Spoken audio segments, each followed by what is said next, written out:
Sawadee krap and welcome to Thailand News Today. Brand new week. Hopefully you had, a good long weekend, maybe even the 4-day long weekend, and it's only 11 more sleeps until Christmas. Luckily this year we've got the day off. Hope you've got the same too. Anyway, enough about Christmas. We've got plenty of time to talk about that in the next few weeks. Let's talk about today's news.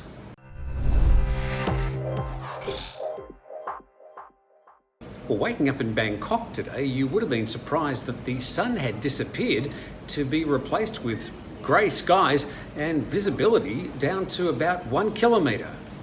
Across the city, the air quality readings for most of the day have been over the 150 mark, which registers as unhealthy in the International Air Quality Index.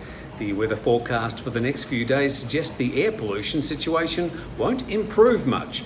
Since the wet season monsoon is over for the year, the northeasterly airflow across Bangkok now brings down the smoke and haze from the north, which is caused by burn-offs of rice and sugarcane plantations, a situation that causes devastating air quality problems for the central and northern Thai regions each year, usually from around December until around April.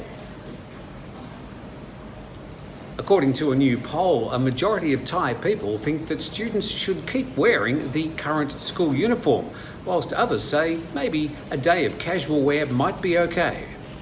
The latter opinion, which was part of the recently conducted NIDA poll, was reportedly due to keeping the peace and easing tensions between students and education officials. Almost 70% of respondents say uniforms for students should remain mandatory, with 12% saying casual attire should be allowed some days of the week. About 7% say the decision should be up to the school's administration. Of those who think casual attire should be allowed on some days, almost 51% say 1 day a week would suffice. When asked whether they'd support the bad student protests, almost 73% said no, citing the need for students to focus on their studies. Lao officials have announced yet another hydroelectric scheme along the Mekong River. Thai officials aren't happy. The long list of Lao and Chinese dams along the Mekong River have hugely affected the life of communities downstream of the Mekong in Thailand, Cambodia and Vietnam, and Laos. The Lao PDR has been described as Southeast Asia's battery and has been building hydroelectric dams at speed in recent decades, sometimes with disastrous consequences. The Thai government are questioning the potential environmental impact of the planned Sanakam hydroelectric dam in Laos and say they could exercise a section of the Mekong River Agreement to halt the scheme. One new local transmission of COVID-19 has been announced for the past 24 hours, along with another 27 cases detected in quarantine. That's the largest daily increase of cases since April. For the local transmission, a health worker tested positive for COVID-19 after coming in contact with an infected patient. The CCSA did not give any additional details on the case at this stage. Out of the 27 cases detected in quarantine, 6 of them were Thais returning to Chiang Rai from the Myanmar border of Tachiliak. 21 other people tested positive for COVID-19 in quarantine after travelling from the UK, France, Azerbaijan, Germany, Ukraine, Poland, Bahrain, Indonesia, Sweden and Jordan. After a local villager was shot and killed in the southern province of Narathiwat, police officials headed out and found a camp in the same area. They suspect the camp was used by insurgents.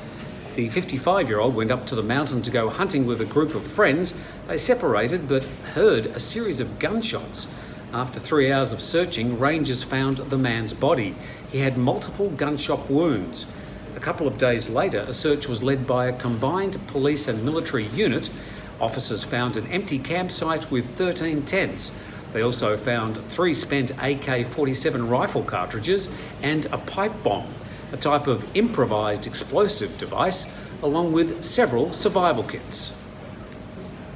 And Malaysia's Coast Guard have made its largest drug bust ever, some 2.2 tonne of crystal methamphetamine hidden in Chinese tea packets.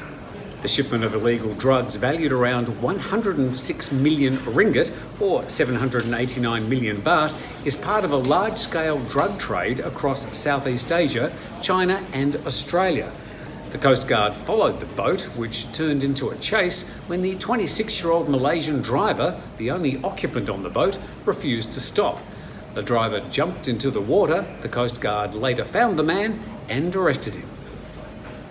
Well, that's the main stories from around Thailand over the past 24 hours or so. Thank you very much for watching. Please don't forget to subscribe.